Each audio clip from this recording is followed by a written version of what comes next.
இந்த நீதிமொழிகள் அவிசுவாசிகளுக்கும் அநேக காரியங்களை கற்றுக் கொடுக்கிறதா இருக்கிறது.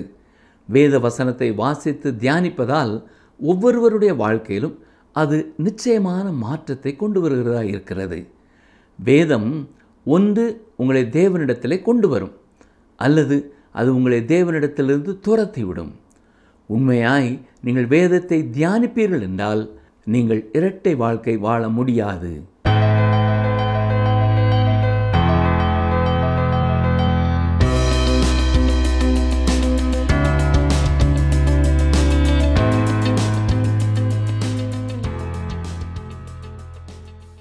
நீதிமொழிகள் புத்தகத்தை நாம் வாசிக்கும் பொழுது அடிக்கடி நாம் வாசிக்கும் வார்த்தைகள் என்னென்ன?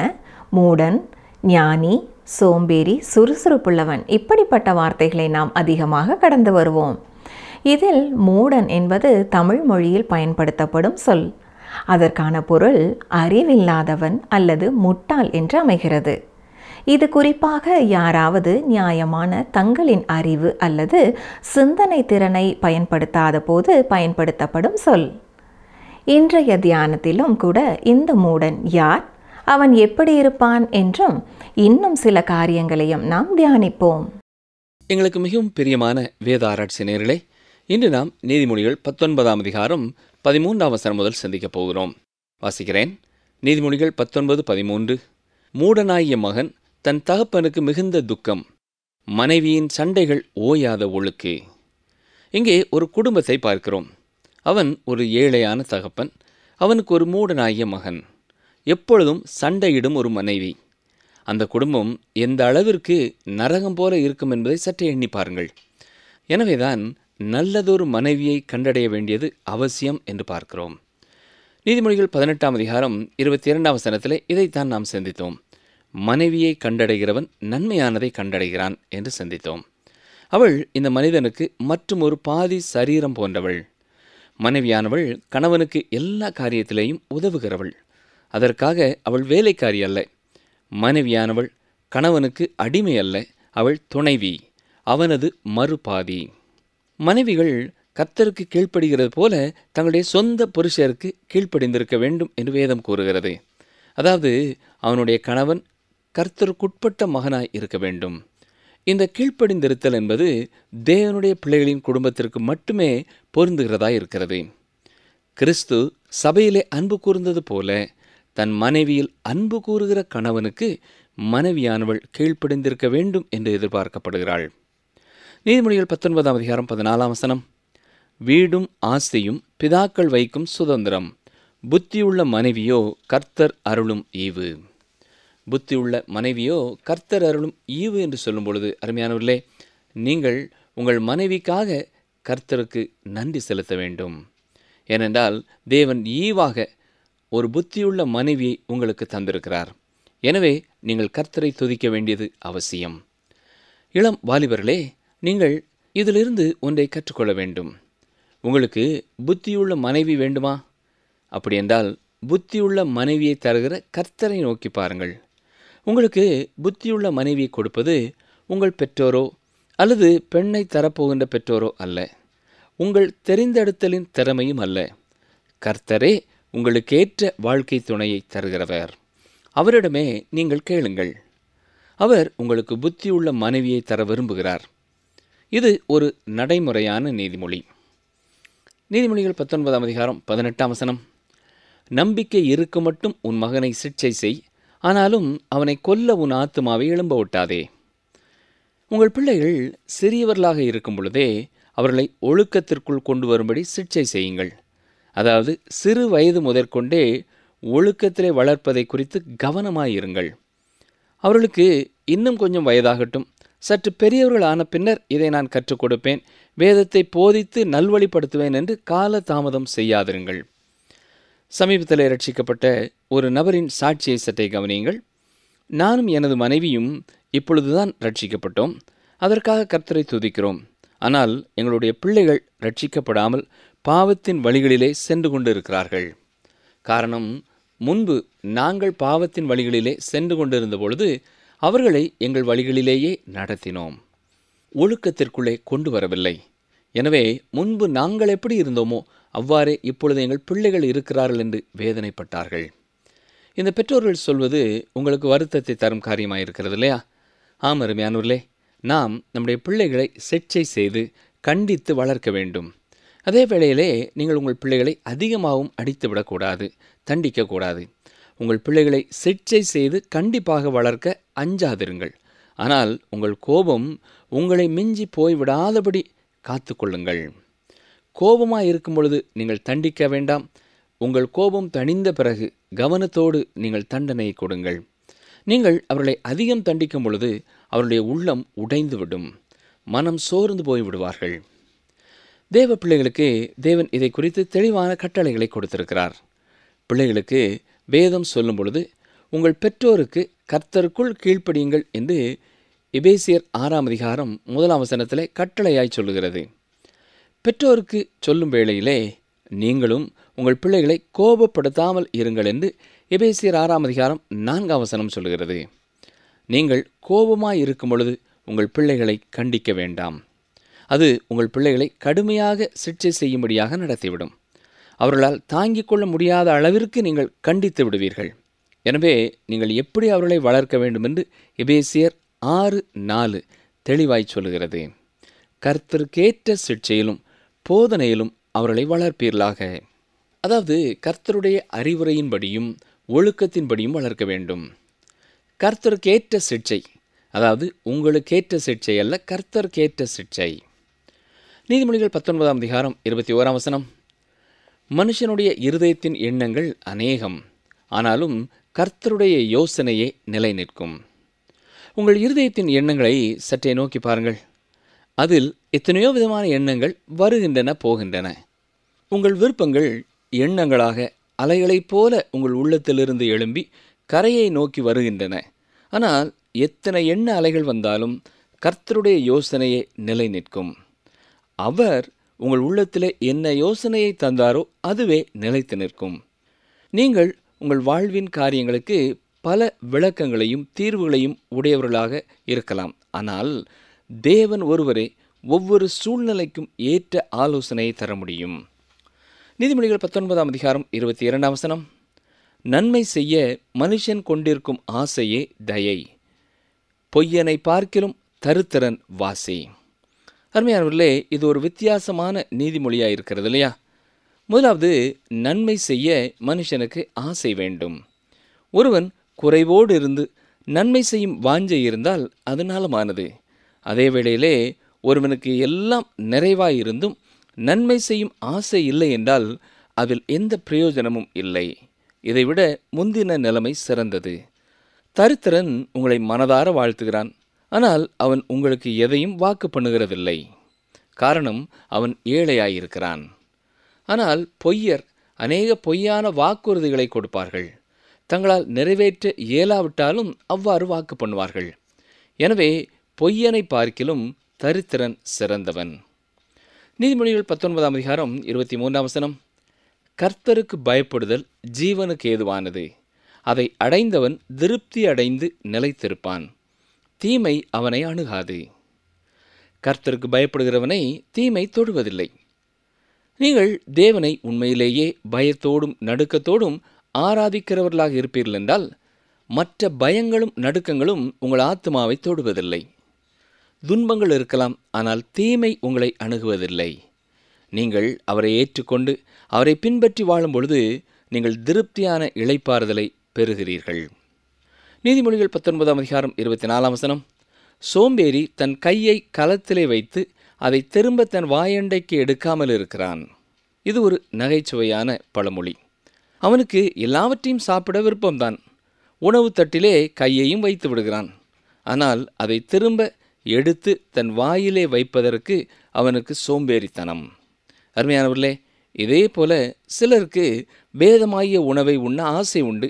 அதற்காக பல வகையான வேத புத்தகங்களையும், ஏன் அநேக ஆவிக்குரிய புத்தகங்களையும் வாங்கி வீட்டின் அலமாரியிலே அழகாக அடுக்கி வைத்திருப்பார்கள்.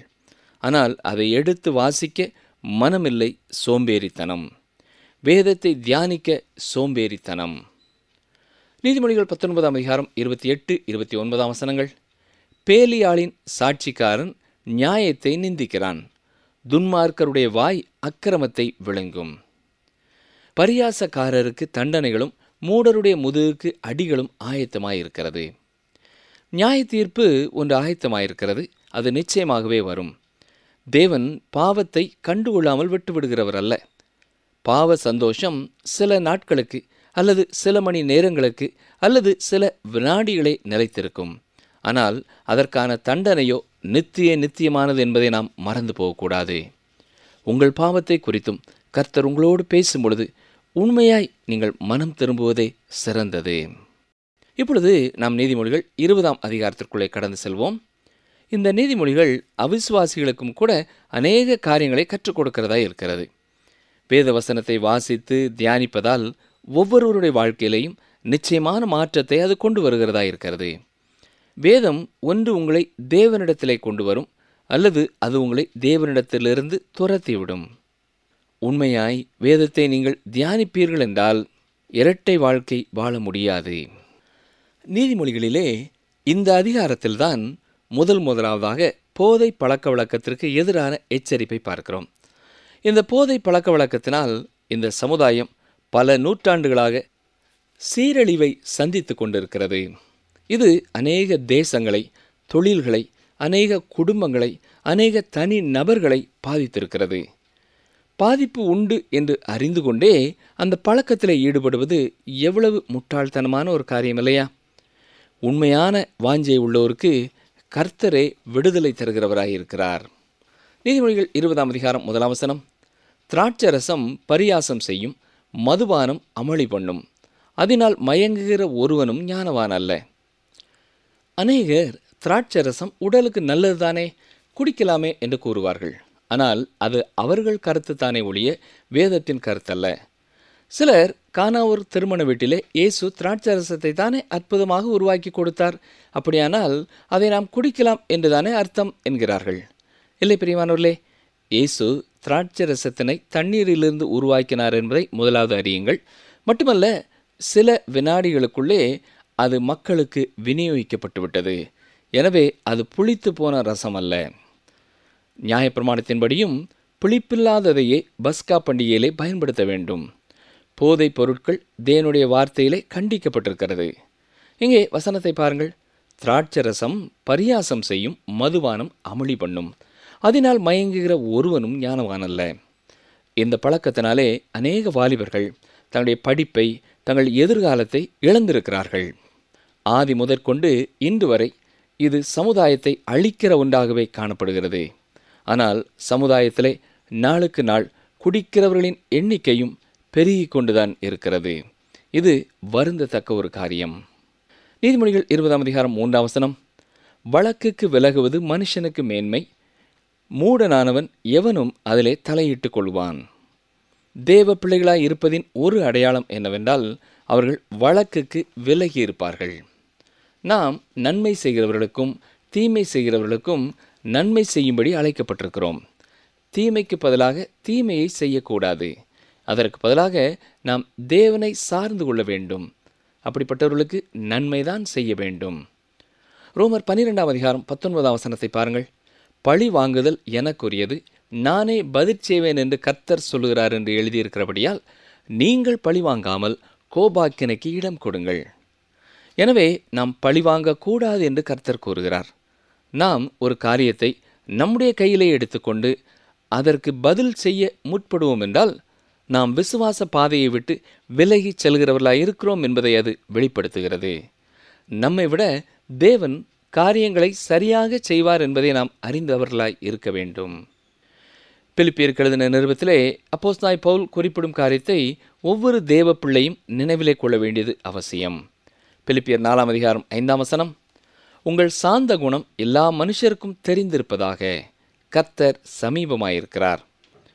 ஒரு தேவ மனிதர் சாந்த குணம் என்பதை இனிமையான குணம் என்று அர்த்தப்படுத்துகிறார். உங்கள் இனிமையான குணம் எல்லா மனுஷருக்கும் தெரிந்திருப்பதாக.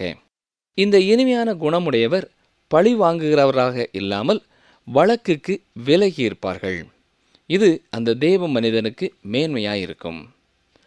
நீதிமொழிகள் 20ஆம் அதிகாரம் 4ஆம் வசனம், சோம்பேறி குளிருகிறதென்று உள்ளமாட்டான், அறுப்பிலே பிச்சை கேட்டாலும் அவனுக்கு ஒன்றும் கிடையாது. இஸ்ரவேல் தேசம் ஒரு மிதமான தட்பவெட்ப நிலை உள்ள நாடு. அங்கே குளிர்காலத்திலே நிலத்தை உழுது விவசாயத்திற்கு ஆயத்தப்படுத்துவார்கள்.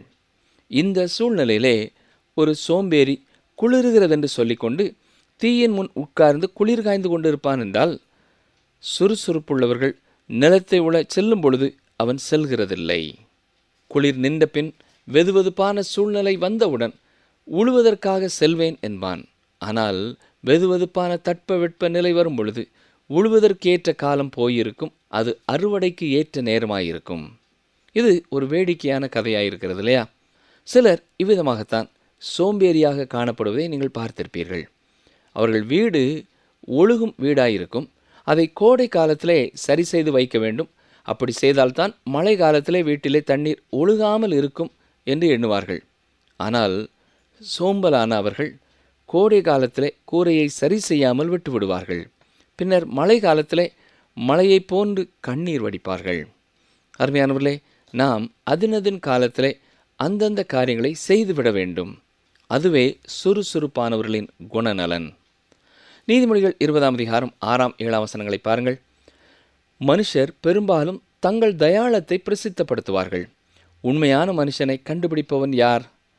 நீதிமான் தன் உத்தமத்திலே நடக்கிறான். அவனுக்கு பிறகு அவன் பிள்ளைகளும் பாக்கியவான்களாயிருப்பார்கள். உண்மையான மனுஷன் தன் தயாளத்தை பிரசித்தப்படுத்த மாட்டான் என்று பார்க்கிறோம். அதிகமாக தங்களுடைய தயாள குணத்தை பிரசித்தப்படுத்துகிறவர்கள் மற்றவர்கள் நம்பிக்கைக்கு பாத்திரவான்களாய் இருக்கிறதில்லை. அவர்களிடத்தில் தயாள குணத்திற்கு தேவையான தியாகம் இருக்காது. அடுத்ததாக, நீதிமான் தன் உத்தமத்திலே நீதியான பாதையிலே நடப்பதனால் தன் பிள்ளைகளுக்கு அந்த நீதியான வழியை விட்டு செல்கிறான்.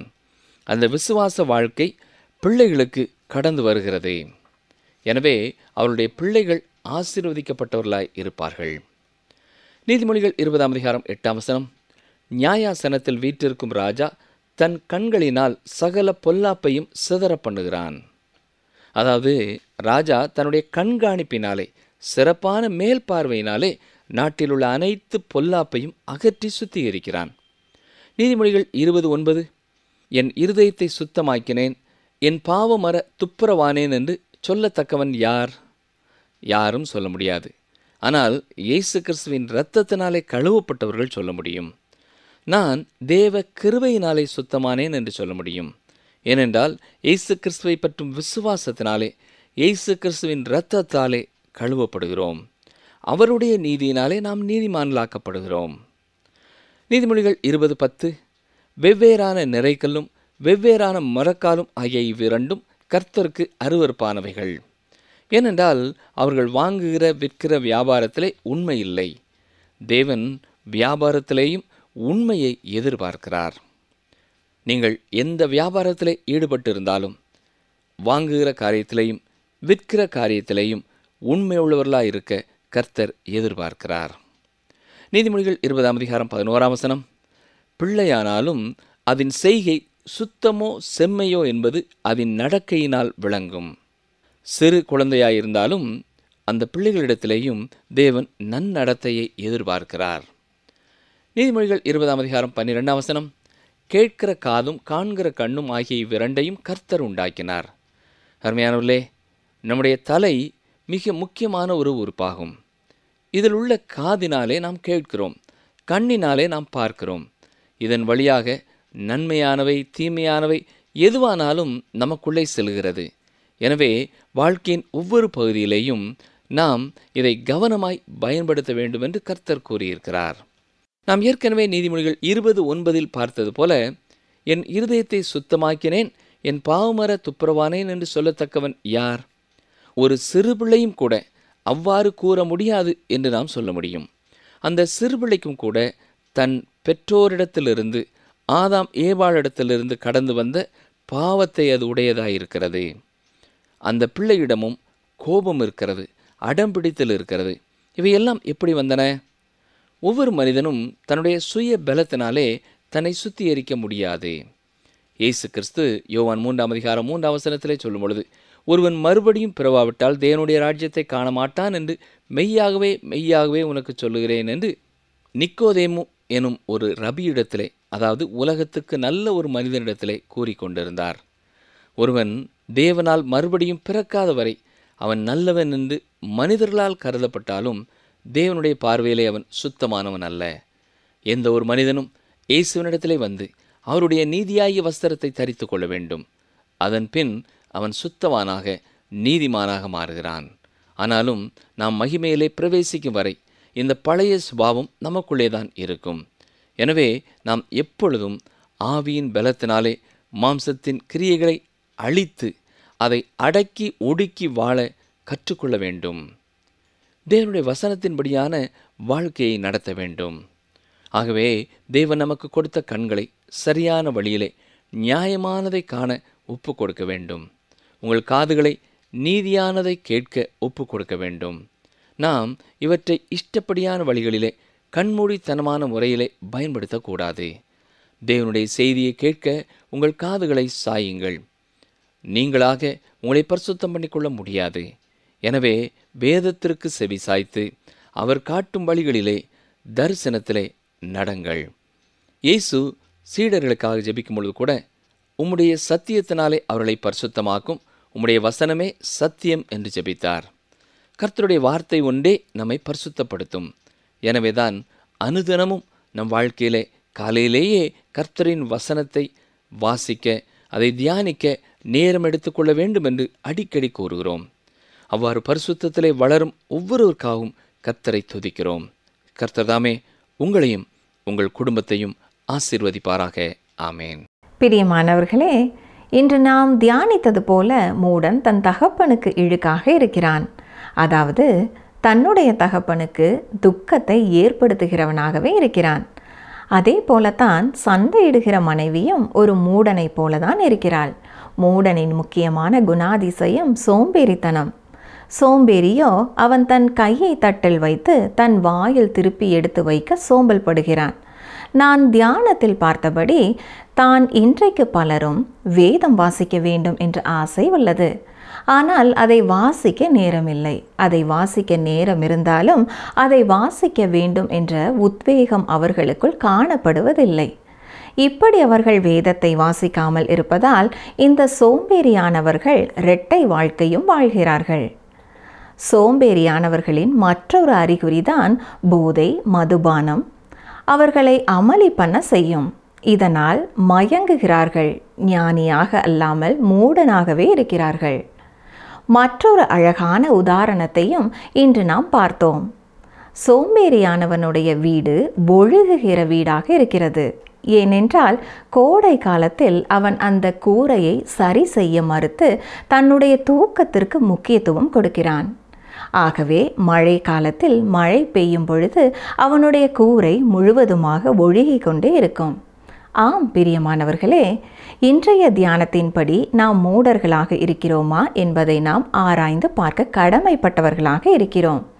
நாம் மூடர்களாக இருந்தால் சோம்பேறிகளாக இருப்போம். நாம் சோம்பேறிகளாக இருந்தால் நாம் செய்யும் எந்த ஒரு காரியமும் வாய்க்காமல் இருக்கும். இப்படி இருப்போமானால் நம் வாழ்வில் மற்ற பயங்கள் நம்மை பிடித்து கொள்ளும். ஆனால் உண்மையாக தேவன் மீது அன்பும் பற்றும் வைத்திருந்து அவர் சொல்லும் காரியங்களை பின்பற்ற முயற்சிப்போம். ஆனால் மற்ற பயங்கள் நம்மை பற்றி கொள்ளாது, விலகி ஓடும். கர்த்தராகிய தேவன் எல்லா முகங்களிலுமிருந்து கண்ணீரை துடைத்து தமது ஜனத்தின் நிந்தையை பூமியில் இராதபடிக்கு முற்றிலும் நீக்கிவிடுவார். கர்த்தரே இதை சொன்னார். ஏசாயா 25:8.